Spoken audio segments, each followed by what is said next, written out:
ओम नमो ब्रह्मादिभ्यो ब्रह्मविद्या संवृताय कर्तृभ्यो वंशऋषिभ्यो महद्भ्यो नमो गुरुभ्यः। सर्वोपप्लवरहितः प्रज्ञानघनः प्रत्यगर्थो ब्रह्मैवाहमस्मि।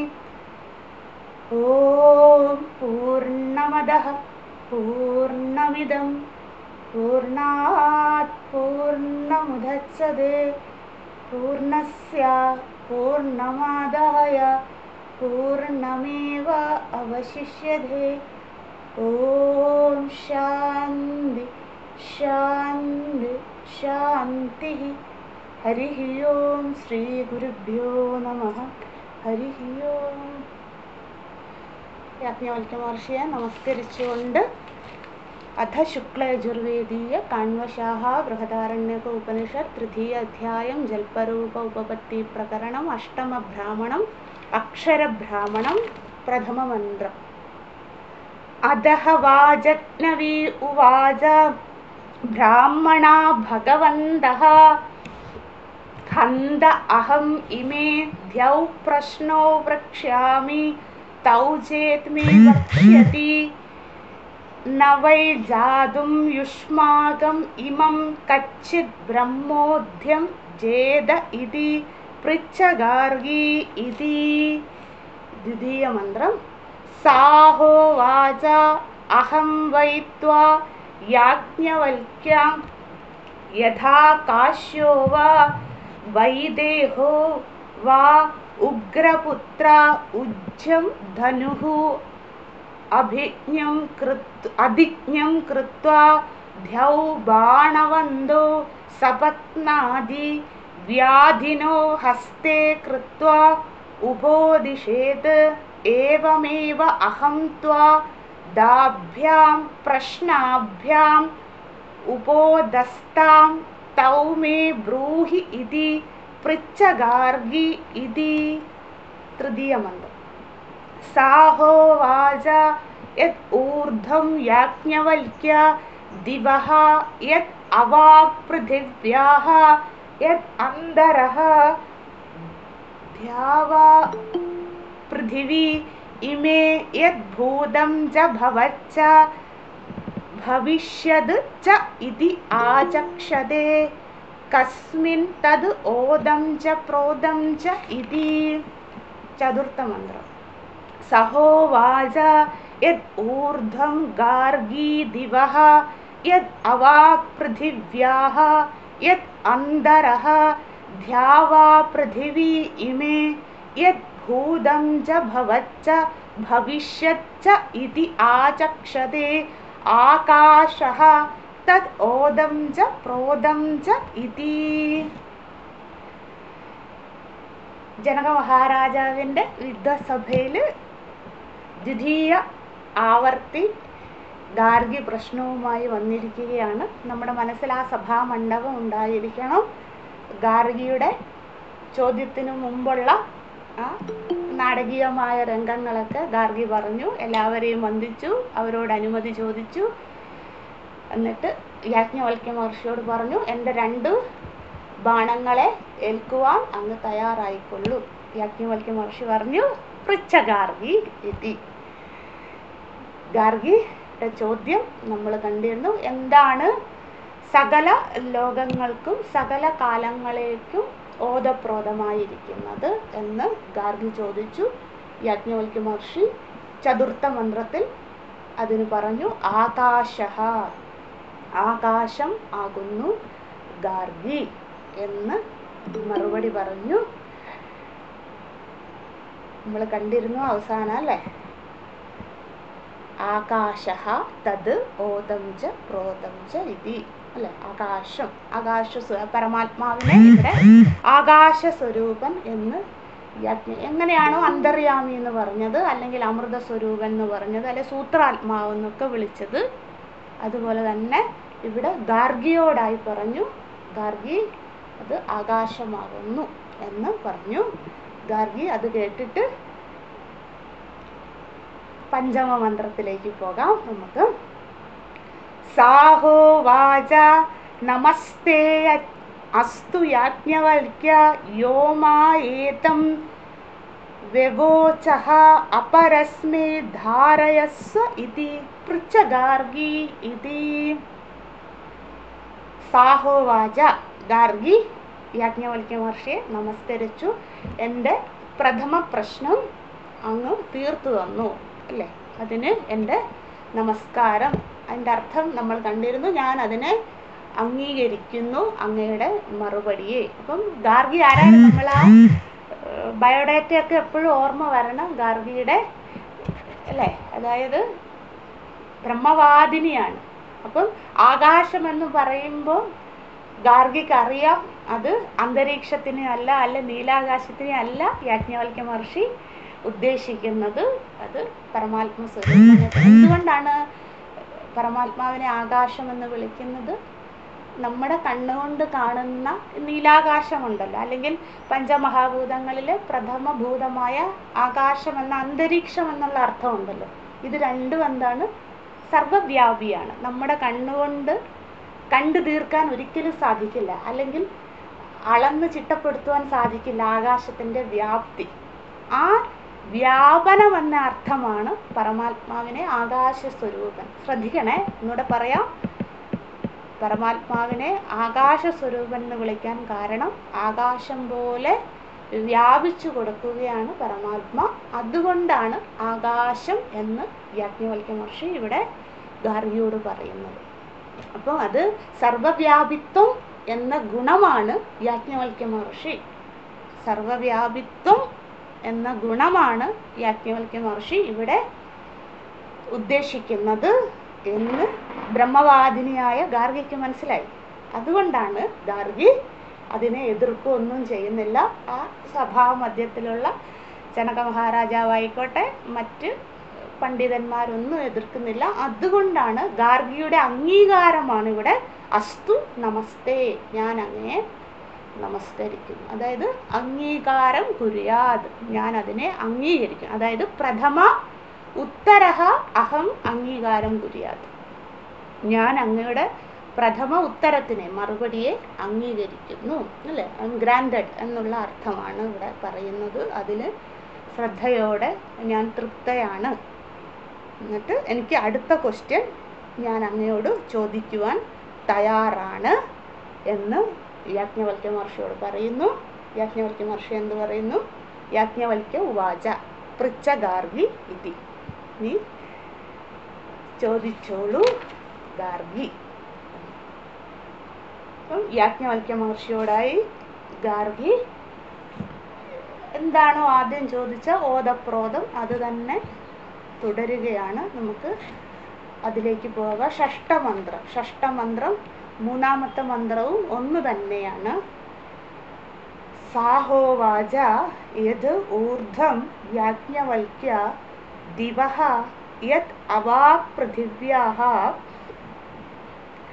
യത് അന്ധരാ ദ്യാവാ പൃഥിവി ഇമേ യത് ഭൂതം ച ഭവച്ച ഭവിഷ്യത്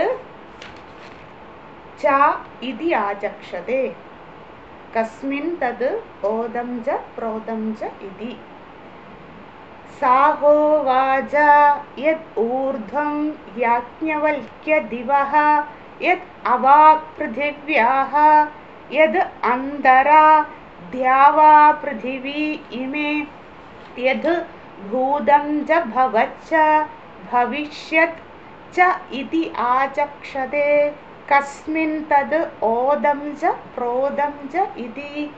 സാഹോവാച യത് ഊർധ്വം യാജ്ഞവൽക്യ ദിവഃ യത് അവാക് പൃഥിവ്യാഃ യത് അന്തരാ ദ്യാവാ പൃഥിവി ഇമേ യത് ഭൂതം ച ഭവച്ച ഭവിഷ്യത് ച ഇതി ആചക്ഷതേ കസ്മിൻ തത് ഓദം ച പ്രോദം ച ഇതി.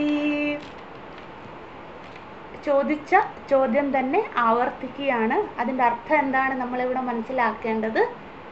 ആകാശമെന്ന ഒരു പരിഭാഷ അല്ലെങ്കിൽ ഒരു ലക്ഷണം അങ്ങ് പറഞ്ഞു തന്നത് മാത്രം പോരാ. എനിക്ക് അനേകം ലക്ഷണങ്ങൾ വേണം എന്ന് ഗാർഗിയുടെ മനോഭാവത്തെയാണ് ഇവിടെ കാണിക്കുന്നത്. സാഹോവാച അല്ലെ, സാ ഗാർഗി ഉവാച. ആരോട്? യാജ്ഞവൽക്യഃ ഉവാച. അല്ലയോ യാജ്ഞവൽക്യ മഹർഷേ, യദ് ഊർധ്വം ദിവഃ യദ് പൃഥിവ്യാഃ യദ് അന്ധരാ ദ്യാവാ പൃഥിവി ഇമേ. എന്ന് വെച്ചാൽ ഭൂലോകത്തിന് മുകളിലായി സ്വർഗത്തിനും ഭൂമിക്കും ഇടയിലുള്ള ലോകങ്ങളിലും സ്വർഗാദി ലോകങ്ങളിലും പിന്നെ ഭൂലോകത്തും ഭൂമിക്ക് താഴെയുള്ള അധോലോകങ്ങളിലും എന്താണ് അല്ലേ? തത് ഓദം ച പ്രോതം ചെയ്തു. അപ്പം നമ്മളെ അന്വയിച്ചത് ഇന്നലത്തെ പോലെ തന്നെ അന്വയിക്കാം. യദ് അവാക് പൃഥിവ്യാഃ യദ് അന്തരാ ദ്യാവാ പൃഥിവി ഇമേ തത് ഓദം ച പ്രോതം ചെയ്തി. എന്താണ്? ഈ ലോകങ്ങൾക്കൊക്കെ ഓതപ്രോതമായി അല്ലെങ്കിൽ ആധാരം. ഓതപ്രോതം എന്നുള്ള വാക്ക് മനനം ചെയ്യാൻ ബുദ്ധിമുട്ടാണ്. എന്താണ് എല്ലാ ലോകങ്ങളെയും താങ്ങി നിർത്തുന്ന ശക്തി? എന്ത്? യത് ഭൂതം ച ഭവച്ച ഭവിഷ്യത് ച ഇതി ആചക്ഷതേ കസ്മിൻ തത് ഓദം ച പ്രോതം. എന്താണ് അല്ലെ? എല്ലാ കാലങ്ങൾക്കും ആധാരമായിരിക്കുന്നത് എന്ന് ചോദിക്കുകയാണ് ഗാർഗി. നമുക്കതിൻ്റെ മറുപടിയിലേക്ക് പോകാം. സപ്തമ മന്ത്രം അല്ലെ, നമ്മൾ കണ്ടതാണല്ലോ, അതുകൊണ്ട് കൂടുതൽ വിസ്താരത്തിൻ്റെ ആവശ്യമില്ല. സപ്തമ മന്ത്ര, ഏഴാമത്തെ മന്ത്രത്തിലേക്ക് പോകാം. സഹോവാച യദ് ഊർധ്വം ഗാർഗി ദിവഃ യദ് അവാക് പൃഥിവ്യാഃ യദ് അന്തരാ ദ്യാവാ പൃഥിവി ഇമേ യദ് ഭൂതം ച ഭവച്ച ഭവിഷ്യത് ച ഇതി ആചക്ഷതേ ആകാശ ഏവ അല്ലേ? തത് ഓദം ച പ്രോതം ചെയ്തി. അടുത്ത വാക്കാണ് ആവർത്തനമുള്ളത്. കസ്മിൻ ഖലു ആകാശ ഓദച്ച പ്രോതച്ച ഇതി. കസ്മിന്നു ഖലു ആകാശ ഓദച്ച പ്രോതച്ച ഇതി. സഹോവാച യദ് ഊർധ്വം ഗാർഗി ദിവഃ യദ് അവാക് പൃഥിവ്യാഃ യദ് അന്തരാ ദ്യാവാ പൃഥിവി ഇമേ യദ് ഭൂതം ച ഭവച്ച ഭവിഷ്യത് ച ഇതി ആചക്ഷതേ ആകാശ ഏവ. ഏവ എന്നുള്ള വാക്ക് അവിടെ ഇരട്ടിപ്പ് വന്നേ. അതിൻ്റെ അർത്ഥം നമുക്ക് പഠിക്കാം. തൊട്ട് മുമ്പുള്ള അതായത് 4ാമത്തെ മന്ത്രത്തിൽ നിന്നും 7ാമത്തെ മന്ത്രത്തിലുള്ള വ്യത്യാസം ഏവകാരമാണ്. ഏവെന്ന് വെച്ചാൽ അതുമാത്രം, അത് ആകാശം മാത്രമാകുന്നു ഗാർഗി. യാജ്ഞവൽക്യ മഹർഷി പറഞ്ഞതിൽ ഉറച്ചു നിൽക്കുകയാണ് അല്ലേ? അതാണ് പ്രതിജ്ഞാവാൻ. അതായത് എന്ത് പ്രതിജ്ഞയാണ് യാജ്ഞവൽക്യ മഹർഷി അല്ലേ? എന്തായിരുന്നു പ്രതിജ്ഞ?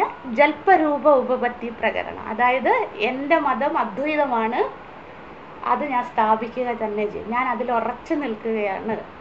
എന്ത് കോലാഹലങ്ങളുണ്ടായാലും അല്ലെങ്കിൽ എന്ത് ഇതര അഭിപ്രായക്കാർ വന്നാലും താൽക്കാലികമായ നേട്ടത്തിനോ ലാഭത്തിനോ വേണ്ടി ഞാൻ എൻ്റെ മതത്തെ വിട്ടുകളയില്ല. എൻ്റെ അഭിപ്രായത്തിൽ ഞാൻ ഉറച്ചു നിൽക്കും. അല്ലെങ്കിൽ എന്ത് സംഭവിക്കും? പ്രതിജ്ഞാഹാനി ഉണ്ടാകും. അത് ബ്രഹ്മഹത്യാ പാപമാണ് അല്ലേ? പ്രതിജ്ഞാഹാനി എന്ന് വെച്ചാൽ, ഹാനി എന്ന് വെച്ചാൽ ഞാൻ ഉറച്ചു നിൽക്കുന്ന അഭിപ്രായത്തിൽ നിന്നും ഹാനി സംഭവിച്ചു അല്ലെ? ഗ്ലാനിർഭവതി ഭാരത, ആ ഗ്ലാനി, അതിന് വീഴ്ച സംഭവിച്ചാൽ പ്രതിജ്ഞാഹാനി. ഹായാണ് നമ്മൾ ഹരിയോം എന്ന് പറയുന്ന ഹ, പ്രതിജ്ഞാഹാനി. ആ ഹാനി സംഭവിച്ചാൽ എനിക്ക് എന്തുണ്ടാകും? ബ്രഹ്മഹത്യാ പാപം ഉണ്ടാകും അല്ലേ? ഇതിലും വലിയ ആള് വൈശമ്പായന മഹർഷി പറഞ്ഞിട്ട് യാജ്ഞവൽക്യ മഹർഷി അദ്ദേഹത്തിൻ്റെ അഭിപ്രായത്തിൽ നിന്നും മാറിയിട്ടില്ല അല്ലേ? മഹാഗുരുവായ വൈശമ്പായനം പറഞ്ഞിട്ട് പോലും ചെയ്യില്ല. എന്നിട്ടാണോ ഗാർഗി നീ എന്ന് യാജ്ഞവൽക്യ മഹർഷി ധീരതയോടുകൂടി, അതാണ് ആ ഏവ. രണ്ട് അക്ഷരങ്ങളേ ഉള്ളൂ, അല്ലെങ്കിൽ ഒരു പദവേ ഉള്ളൂ, പക്ഷെ അതിൻ്റെ ആന്തരാർത്ഥം വളരെ ഗഹനമാണ്. യാജ്ഞവൽക്യ മഹർഷിയുടെ ധീരതയാണ് അവിടെ കാണിക്കുന്നത്. ഇങ്ങനെ ഒരു ധീരത നമ്മൾ നചികേതസിൽ മാത്രമേ കണ്ടിട്ടുള്ളൂ. അതിനുശേഷം യാജ്ഞവൽക്യ മഹർഷിയാണ് ഇത്രയും ധൈര്യത്തോടു കൂടി തനിക്ക് എന്താണ് വേണ്ടത് എന്നുള്ള ആ അഭിപ്രായത്തിൽ ഉറച്ചു നിൽക്കുന്ന ഒരു മഹാത്മാവ്. അതാണ് ഏവ. നമുക്ക് വായിക്കാം. ആകാശ ഏവ തദ് ഓദം ച പ്രോദം ച ഇതി കസ്മിന്നു ഖലു ആകാശഃ. വിസർഗമുണ്ട് അവിടെ. കസ്മിന്നു ഖലു ആകാശഃ ഓദച്ച പ്രോദച്ച ഇതി. ഒന്നുകൂടെ വായിക്കാം. നമ്മൾ ഇത് വായിക്കുമ്പം നമ്മുടെ മനസ്സിലാ ഒരു സന്തോഷം വരണം. കാരണം ഇത്രയും കേരളത്തിൽ 3-3.5 കോടി ജനങ്ങളുണ്ട്. അതിൽ ആർക്ക് യാജ്ഞവൽക്യ മഹർഷി മലയാളത്തിൽ പഠിക്കാൻ പറ്റും? യാജ്ഞവൽക്യ മഹർഷിയുടെ ശിഷ്യരായിരിക്കുന്നു. അപ്പം നമ്മൾ ഹതോ ഭാഗ്യം ഹതോ ഭാഗ്യം ഹതോ ഗുരു ഹതോ ഗുരു, ഇത്രയും വലിയൊരു മഹാഗുരുനാഥനെ കിട്ടിയ ആ കൃതാർത്ഥതയോടുകൂടി വേണം വായിക്കാൻ. സഹോവാച തദ് യദ് ഊർധ്വം ഗാർഗി ദിവഃ യദ് അവാക് പൃഥിവ്യാഃ യദ് അന്തരാ ദ്യാവാ പൃഥിവീ ഇമേ യദ് ഭൂതം ച ഭവച്ച ഭവിഷ്യത് ച ഇതി ആചക്ഷതേ. ആകാശ ഏവ തദ് ഓദം ച പ്രോദം ച ഇതി കസ്മിന്നു ഖലു ആകാശഃ ഓദച്ച പ്രോദച്ച ഇതി. ആ ആകാശ ഏവ എന്നുള്ളത് അണ്ടർലൈൻ ചെയ്യുകയോ ഹൈലൈറ്റ് ചെയ്യുകയോ എന്തെങ്കിലും ഇമ്പോർട്ടൻ്റ് ആണെന്ന് നോട്ട് ചെയ്യുക എങ്ങനെയെങ്കിലും, അല്ലേ? നചികേതസ് എന്താ പറഞ്ഞ്? വരസ്തുമേ വരണീയസ്യമേവ, അല്ലേ? എനിക്ക് അതൊന്നും വേണ്ട, എനിക്ക് ഈ വരം മാത്രം മതി. അതുപോലെ തന്നെ യാജ്ഞവൽക്യ മഹർഷി ഉറച്ചു നിൽക്കുകയാണ്. ഞാൻ പറഞ്ഞത് ശരിയാണ്, അല്ലേ? സഹോവാച, അതായത് യാജ്ഞവൽക്യഃ ഉവാച, ഗാർഗിയോടായിക്കൊണ്ട്. യാജ്ഞവൽക്യഃ ഗാർഗി ഉവാച, അല്ലെ? ഗാർഗിയോടായിക്കൊണ്ട് യാജ്ഞവൽക്യ മഹർഷി പറഞ്ഞു, അല്ലയോ ഗാർഗി, നീ ചോദിച്ചല്ലോ എല്ലാ ലോകങ്ങളെയും കാത്തുകൊള്ളുന്നതാര്? അതാരാണ്? യത് ഊർധ്വം ദിവഃ യത് അവാക് പൃഥിവ്യാഃ യത് അന്തരാഃ ദ്യാവാ പൃഥിവി ഇമേ ഓദച്ച പ്രോദച്ച. പരമാത്മാവ് തന്നെയാണ് തത്, അല്ലെ? തതെന്നുള്ള വാക്കിന്റെ അർത്ഥം ഇന്നലെ നമ്മൾ കണ്ടിരുന്നു. തത് പരമാത്മാ ഓദം ച പ്രോദം ച ഇതി.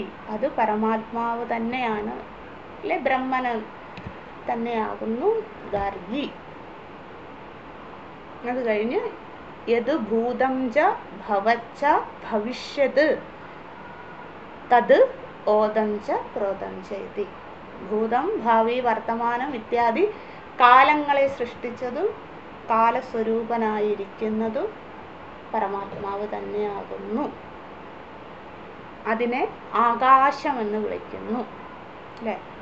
അതായത് ഈ ലോകങ്ങളുടെ അളവ് എത്രയെന്ന് നിനക്കോ എനിക്കോ അറിയില്ല ഗാർഗി.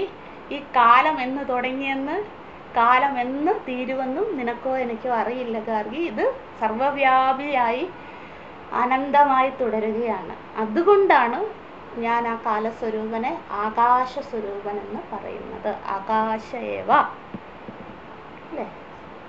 സൃഷ്ടിസ്ഥിതി ലയകർത്ത പരമാത്മ ഏവ ആകാശസ്വരൂപഃ. അതാകുന്നു എല്ലാറ്റിനും ഓതപ്രോതമായിരിക്കുന്നത്, എല്ലാറ്റിനെയും സൃഷ്ടിച്ചത്, എല്ലാറ്റിനെയും കുടികൊള്ളുന്നത്, എല്ലാറ്റിനെയും പരിപാലിക്കുന്നത് പരമാത്മാവാകുന്നു എന്ന് പറഞ്ഞിട്ട് ഗാർഗി ചോദിക്കുകയാണ്. ഗാർഗിക്ക് മനസ്സിലാകാത്ത പോലെ. അതായത് ആദ്യം നമസ്തേ പറഞ്ഞ് അംഗീകരിച്ച ഗാർഗി രണ്ടാമത് അതേ ചോദ്യം തന്നെ ആവർത്തിക്കുമ്പോൾ ഗാർഗിയുടെ മട്ട് മാറി. ഗാർഗി ചോദിക്കുകയാണ്, കസ്മിന്നു ഖലു ആകാശഃ, അവിടെ ഗാർഗി ഉവാചയാണ്, ഗാർഗിയുടെ ഡയലോഗാണ് അത്. കസ്മിന്നു ഖലു ആകാശഃ ഓദച്ച പ്രോദച്ച ഇതി. അല്ലയോ യാജ്ഞവൽക്യ മഹർഷേ, കസ്മിന്നു ഖലു ആകാശഃ, ഈ ആകാശം ഏതിലാണ്, കസ്മിന്നു ഏതിൻ ആണ്, ഓദച്ച പ്രോദച്ച ഇതി, ഓതപ്രോതമായിരിക്കുന്നത്, അല്ലെ ആകാശത്തിന് ആധാരം. അപ്പോൾ ഗാർഗി മനസ്സിലാകാത്തതുപോലെ നടിക്കുവാണോ, അതോ ഈ സഭാമധ്യത്തിലുള്ള വിദ്വാൻമാരെയൊക്കെ സംരക്ഷിക്കാൻ വേണ്ടിയാണോ, വിത്തേഷണ കൊണ്ടാണോ, അല്ലേ? കാരണം എല്ലാ വിത്തും യാജ്ഞവൽക്യ മഹർഷി കൊണ്ടുപോയല്ലോ. എന്തുകൊണ്ടാണെന്ന് ഇവിടെ പ്രകടമാക്കുന്നില്ല, പക്ഷെ നമ്മൾ മനസ്സിലാക്കിക്കോണം ഇതൊക്കെ ഉണ്ട് ഗാർഗിക്ക്. അതുകൊണ്ട് ആദ്യം അംഗീകരിച്ച ഗാർഗി രണ്ടാമത് വരുമ്പോൾ അവിടെ അംഗീകരിക്കുന്നില്ല. അതുകൊണ്ട് തന്നെയാണ് ഈ ഡയലോഗ് കസ്മിന്നു ഖലു ആകാശഃ ഓദച്ച പ്രോദച്ച. ഈ ആകാശം എന്തിനാലാണ് ഓതപ്രോതമായിരിക്കുന്നത്. അപ്പോൾ സർവവ്യാപിത്വം എന്ന ആകാശ ലക്ഷണത്തെ ഗാർഗി ഗാർഗി അംഗീകരിക്കുന്നില്ല. സർവവ്യാപിത്വം എന്ന ആകാശ ലക്ഷണത്തെയാണ് യാജ്ഞവൽക്യ മഹർഷി ഉദ്ദേശിക്കുന്നത് എന്ന് ഗാർഗി അംഗീകരിക്കുന്നില്ല. അതുകൊണ്ടാണ് കസ്മിന്നു ഖലു ആകാശഃ ഓദം, ആകാശം എന്തിനാലാണ്. അപ്പം ഗാർഗി എന്തായിരിക്കും ചിന്തിക്കുക, ഒന്നെങ്കിൽ ആകാശം എന്ന നീലാകാശത്തെയോ അല്ലെങ്കിൽ അന്തരീക്ഷത്തെയാണ് ഇവിടെ ഗാർഗി ആകാശം എന്ന വാക്കുകൊണ്ട് യാജ്ഞവൽക്യ മഹർഷി ഉദ്ദേശിക്കുന്ന അർത്ഥത്തെ അംഗീകരിക്കാതെ ഈ അർത്ഥങ്ങളെ ആവാം ഗാർഗി മനസ്സിലാക്കുന്നത്. അതുകൊണ്ട് അതേ ചോദ്യം ആവർത്തിക്കുന്നു ഗാർഗി. ഗാർഗി സൂത്രശാലിയാണ് ഗാർഗി. അതുകൊണ്ട് ഗാർഗി എന്ത് ചെയ്യുന്നു, ഗാർഗി വീണ്ടും അതേ ചോദ്യം. ഇത് ഞാൻ ആ കുറിപ്പൊന്ന് വായിക്കാം, ഇമ്പോർട്ടൻ്റ് ആണ്. അതുകൊണ്ട് അത് നമുക്ക് ഒരുമിച്ച് വായിക്കാം. മലയാളം പുസ്തകമുള്ളവരെടുക്കുക, പേജ് 267, 267. എൻ്റെ കൂടൊപ്പം എല്ലാവരും വായിക്കുക. യാജ്ഞവൽക്യൻ മുമ്പ് പറഞ്ഞതിനെ തന്നെ ഉറപ്പിച്ചു പറയുമ്പോൾ, ഏവ അല്ലേ, ആകാശമേവ, അതാണ് ഉറപ്പിച്ചു പറയുമ്പോൾ ഗാർഗി ആ ആകാശം എവിടെ വ്യാപ്തമായിരിക്കുന്നു, അല്ലേ, സർവവ്യാപിത്വം എന്ന ആകാശ ലക്ഷണം എവിടെ വ്യാപ്തമായിരിക്കുന്നു എന്ന് ചോദിക്കുന്നത് യാജ്ഞവൽക്യനെ വിഷമത്തിൽ പെടുത്താമെന്ന് വിചാരിച്ചത്. ഇത് ഭാഷ്യമാണ്. ഭഗവാൻ ആദിശങ്കരാചാര്യ സ്വാമികൾ തൻ്റെ ഭാഷ്യം സംസ്കൃതത്തിൽ എഴുതിയതിൻ്റെ വ്യാഖ്യാനമാണ് മൃഡാനന്ദ സ്വാമിജി മലയാളത്തിൽ എഴുതിയിരിക്കുന്നത്. യാജ്ഞവൽക്യനെ വിഷമപ്പെടുത്താമെന്ന് വിചാരിച്ചിട്ടാണ്. അവ്യാകൃതമായ ആകാശം തന്നെ കാലത്രയാതീതമായതുകൊണ്ട് പറഞ്ഞു മനസ്സിലാക്കാൻ വിഷമമുള്ളതാണ്. അതിന്നും കാരണമായിട്ടുള്ളതിനെ ഒരിക്കലും വിവരിക്കാൻ സാധിക്കാത്തത് കൊണ്ട് യാജ്ഞവൽക്യനെ തോൽപ്പിക്കാമെന്നാണ് ഗാർഗിയുടെ വിചാരം. അതായത് അങ്ങ് ആകാശം എന്ന ലക്ഷണം പറഞ്ഞ് അത് ഇവിടെ ഇരിക്കുന്ന എനിക്കോ അല്ലെങ്കിൽ ആ വിദ്വാൻമാരോ ആകാശമാണ് പരമാത്മാ എന്ന് പറയുമ്പോൾ നമ്മളുടെ അടുത്ത് വന്ന് പറയുക, ആകാശം കാണുന്നുണ്ടോ, ഉണ്ട്, അതാണ് പരമാത്മാ എന്ന് പറയുമ്പോൾ നമ്മൾ വിചാരിക്കുക എന്താ, നീലാകാശത്ത് ആ കാർമേഘങ്ങൾ അല്ലെ മേഘത്തിൻ്റെ ഉള്ളിൽ ഭഗവാൻ ഒരു സിംഹാസനം ഇട്ട്, ചെറുപ്പത്തിലൊക്കെ നമ്മൾ അങ്ങനെയല്ലേ വിചാരിക്കുക, ആ സിംഹാസനം ഇട്ട് അവിടെ ഇരിപ്പുണ്ട്, നമുക്ക് മേഘം കാണണം, കാരണം ഭഗവാനെ കാണാൻ പറ്റാത്തതാണ്, ഇത്യാദി മിഥ്യാധാരണകൾ വരൂല്ലേ. അപ്പം അങ്ങനെ തെറ്റിദ്ധരിക്കും ഈ സഭാമധ്യത്തിലുള്ളയോ എല്ലാവരും. അതുകൊണ്ട് അങ്ങ് ഈ ആകാശം എന്ന വാക്കിൽ ഉറച്ചു നിൽക്കാതെ ഒന്ന് താഴേക്ക് വാ യാജ്ഞവൽക്യ മഹർഷേ എന്നൊരു വിമർശനാത്മക ഭാവത്തോടുകൂടി ഗാർഗി ഇരിക്കുകയാണ്. അതാണ് ഇവിടെ സ്വാമിജി പറയുന്നത്. അതിന്നു കാരണമായിട്ടുള്ളതിനെ ഒരിക്കലും വിവരിക്കാൻ സാധിക്കാത്തത് കൊണ്ട് യാജ്ഞവൽക്യ മഹർഷിയെ തോൽപ്പിക്കാമെന്ന് ഗാർഗിയുടെ ധാരണ. അഥവാ വിവരിക്കാൻ പുറപ്പെടുകയാണെങ്കിൽ വർണ്ണനാതീതമായതിനെ വിവരിക്കാൻ തുടങ്ങുന്ന ഒരു ദോഷവും വരും. അതായത് പരമാത്മാവ് അവാങ് മനസ്സഗോചരമാണ് അല്ലേ?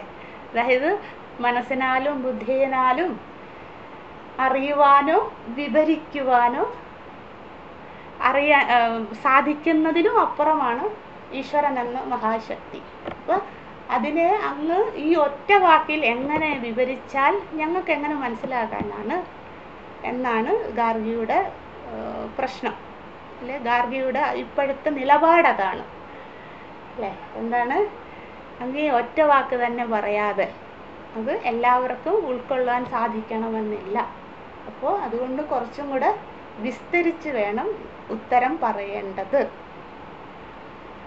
അതിനാൽ ഈ ചോദ്യത്തിന് ഉത്തരം പറവാൻ സാധിക്കാതെ യാജ്ഞവൽക്യൻ പരാജിതനാകുമെന്നാണ് ഗാർഗിയുടെ. അപ്പോൾ ഒരേ ഉത്തരം തന്നെ ഒന്നാമത്തെ പ്രശ്നം ഗാർഗി ചോദിച്ചു, അതിന് യാജ്ഞവൽക്യ മഹർഷി ആകാശം എന്നുള്ള ഉത്തരം പറഞ്ഞു.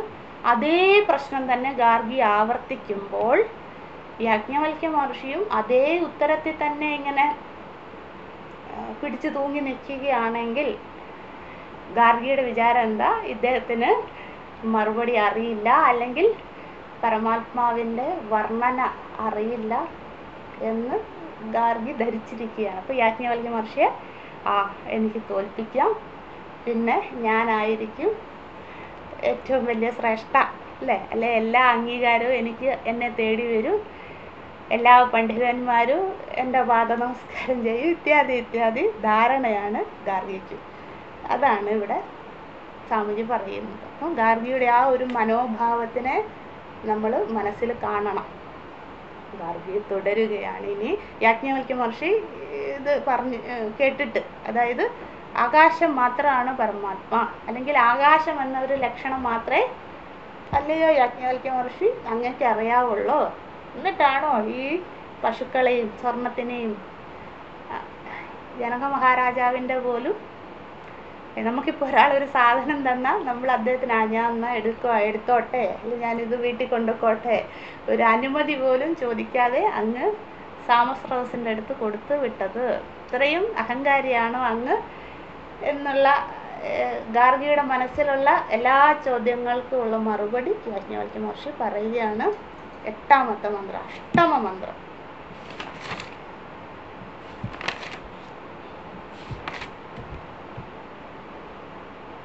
സഹോവാച.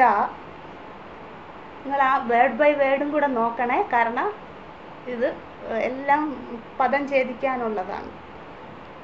സഹോവാച, സഹോവാച എന്നാണ് കേട്ടോ, സഹോവാച. ഏതത് വൈ തത് അക്ഷരം, തത് അക്ഷരം, ഏതത് വൈ തത് അക്ഷരം ഗാർഗി ബ്രാഹ്മണാഹ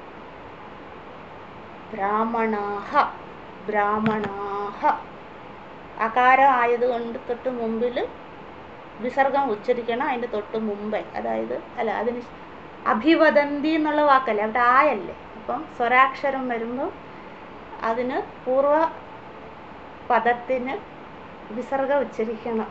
പാണിനി സൂത്രം അനുസരിച്ചുള്ള നിയമമാണ്. അതുകൊണ്ട് ഗാർഗി കോമ തദക്ഷരം ഗാർഗി കോമ ബ്രാഹ്മണാഹ അഭിവദന്തി. വേർഡ് ബൈ വേർഡ് നോക്കിയാൽ മതി. ബ്രാഹ്മണാഹ ബഹുവചനാണ്, പണ്ഡിതന്മാർ, ബ്രാഹ്മണന്മാർ, അതുകൊണ്ടാണ് വിസർഗ. ബ്രാഹ്മണാഹ അഭിവദന്തി.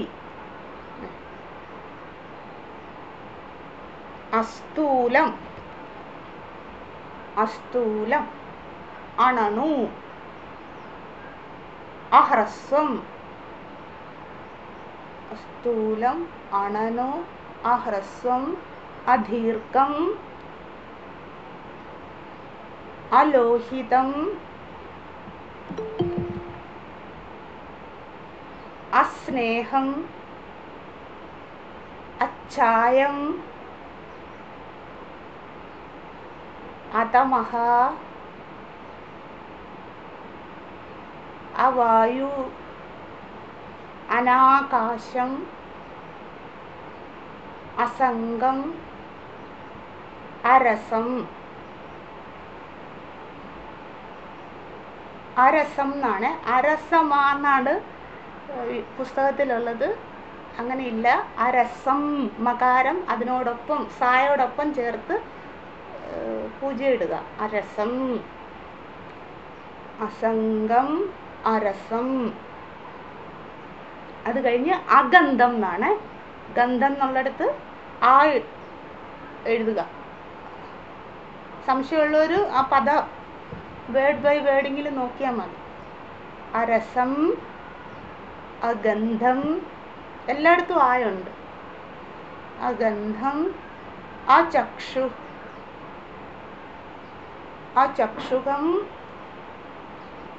അചക്ഷുകം, അശ്രോത്രം,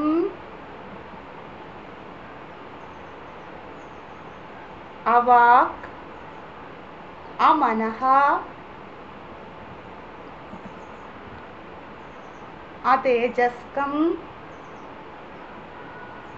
അപ്രാണം, അമുഖം, അമാത്രം,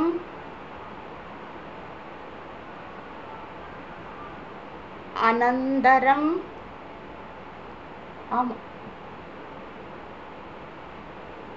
അനന്തരം. അനന്തരം കഴിഞ്ഞ് ഇസിക്കൽ ടു ഉണ്ട് വേർഡ് ബൈ വേർഡിൽ. അനന്തരം ഇസിക്കൽ ടു ഉൾഭാഗമില്ലാത്തവൻ എന്നാണ്. ആ ഇസിക്കൽ ടു ഇല്ല ഇതിൽ. ആ സമം എന്നുള്ള ചിഹ്നം ഇല്ല ഗണിതത്തിൽ. അത് അനന്തരം സമം ഉൾഭാഗമില്ലാത്തവന് അനന്തരം. അബാഹ്യം, അബാഹ്യം, ന തത് അശ്നാദി, ന തത് അശ്നാദി കിഞ്ചന, ന തത് അശ്നാദി കിഞ്ചന, ന തത് അശ്നാദി കച്ചന, ന തത് അശ്നാദി കച്ചന. സഹോവാച ഏതത് വൈ തദക്ഷരം ഗാർഹി ബ്രാഹ്മണാഃ അഭിവദന്തി. അസ്ഥൂലം, അണണു, അഹ്രസ്വം, അദീർഘം, അലോഹിതം, അസ്നേഹം, അച്ഛായം, അതമഃ, അവായു, അനാകാശം, അസംഗം, അരസം, അഗന്ധം, അചക്ഷുകം, അശ്രോത്രം, അവാക്, അമനഃ, അതേജസ്കം, അപ്രാണം, അമുഖം, അമാത്രം, അനന്തരം, അബാഹ്യം, ന തത് അശ്നാദി കിഞ്ചന, ന തത് അശ്നാദി കച്ചന. അതിൽ ആ മന്ത്രത്തിൽ എഴുതിക്കോളൂ. അക്ഷര ലക്ഷണ, അക്ഷര ലക്ഷണ വർണ്ണനാ മന്ത്രം. ഇമ്പോർട്ടൻ്റ് ആണ്. നമ്മളിത് പലയിടത്തും പഠിച്ചിട്ടുണ്ട്. നിങ്ങൾ സമയം കിട്ടുന്നവർ ഹോംവർക്കായിട്ട് കണ്ടുപിടിക്കുക നമ്മളിത് എവിടെയൊക്കെയാണ് പഠിച്ചതെന്ന്. അല്ലേ? ക്ലൂ തരാം. മുണ്ടകോപനിഷത്തിലാണ് ഏറ്റവും കൂടുതൽ ഉള്ളത്. ഈശാവാസ്യത്തിലുണ്ട്. അല്ലേ? അപ്രാണോഹ്യമന ശുഭ്രഃ അക്ഷരാത് പരതഃപരഃ. മുണ്ടകോപനിഷത്ത് 1.1 ഒന്നാം മുണ്ടകം 1-ാം ഖണ്ഡത്തിൽ. അതുപോലെ ഈശാവാസ്യത്തിലുണ്ട്. പിന്നെ കഠോപനിഷത്തിലുണ്ട്. കൈവല്യ ഉപനിഷത്തിൽ അനേകമുണ്ട്. കൈവല്യ ഉപനിഷത്ത് ഉള്ളവർ അത് നോക്കണം. അവിടെയൊക്കെ ഉണ്ട്. സമയമുള്ളവർ മാത്രം മതിയേ. കാരണം ഒരിക്കലും ഇതൊരു ബേർഡൻ ആകരുത്. അപ്പം നമുക്ക് ഇത് ശ്രദ്ധിക്കാൻ പറ്റാണ്ടാവും. അതുകൊണ്ട് സമയം കിട്ടുന്നവർ മാത്രം കണ്ടുപിടിക്കുക എവിടെയൊക്കെയാണ് പഠിച്ചതെന്ന്. വെറുതെ ഒരു ഒരു ഒരു രസം, ഒരു മനനം, രസമല്ല, മനനമായിട്ട്. ഇത് 16 ലക്ഷണങ്ങളുണ്ട്. നിങ്ങൾ താല്പര്യമുള്ളവർ നമ്പർ ഇടുക. അക്ഷരലക്ഷണ വർണ്ണനാ മന്ത്രം എന്ന് എഴുതിയോ? അതിന് താഴെ ഞാൻ ഓരോ നമ്പർ പറയാം. അവിടെ 1, 2, 3 എന്ന് നമ്പർ ഇട്ടാൽ മതി. ഒന്നാമത്തേത് അസ്ഥൂലം.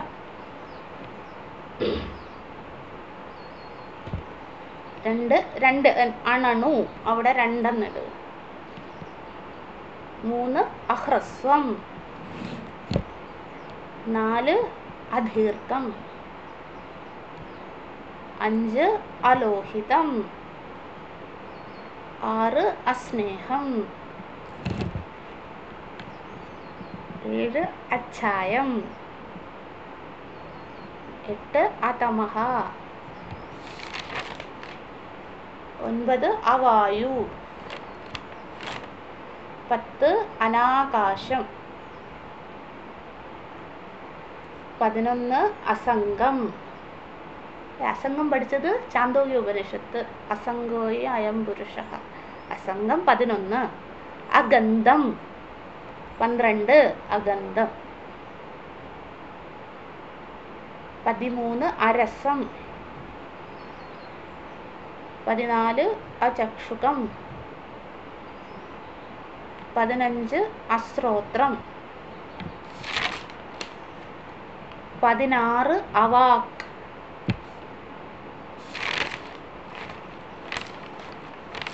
17 അതേജസ്കം. 18 അമനഹ. അതേജസ്കം അപ്രാണഹ. അപ്രാണഹ അതേജസ്കം അപ്രാണഹ.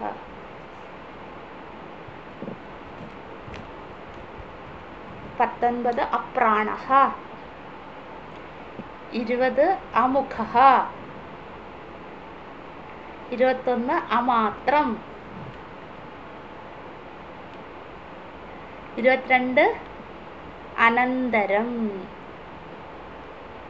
22 അനന്തരം. 23 അബാഹ്യം. അല്ലേ? സബാഹ്യാഭ്യന്തരോ ഹജഃ. മുണ്ടകോപനിഷത്ത്, 2ാം മുണ്ടകം. നമുക്ക് സമയം കിട്ടുന്ന ഒരു മെസ്സേജ് അയച്ചു തരിക, നിങ്ങൾ കണ്ടുപിടിച്ചതൊക്കെ. നമുക്ക് നാളെ പഠിക്കാം, നാളെ പാരായണം ചെയ്യുകയും ചെയ്യാം. ഓം നമോ ബ്രഹ്മാദിഭ്യോ ബ്രഹ്മവിദ്യാ സംവൃതായ കർത്തൃഭ്യോ വംശഋഷിഭ്യോ മഹദ്ഭ്യോ നമോ ഗുരുഭ്യഃ. സർവോപപ്ലവരഹിതഃ പ്രജ്ഞാനഘനഃ പ്രത്യഗർത്ഥോ ബ്രഹ്മൈവാഹമസ്മി. ഓം പൂർണ്ണമദഃ പൂർണ്ണമിദം പൂർണ്ണാത് പൂർണ്ണമുദച്യതേ പൂർണ്ണസ്യ പൂർണ്ണമാദായ പൂർണ്ണമേവാവശിഷ്യതേ. ഓം ശാന്തി ശാന്തി ശാന്തി.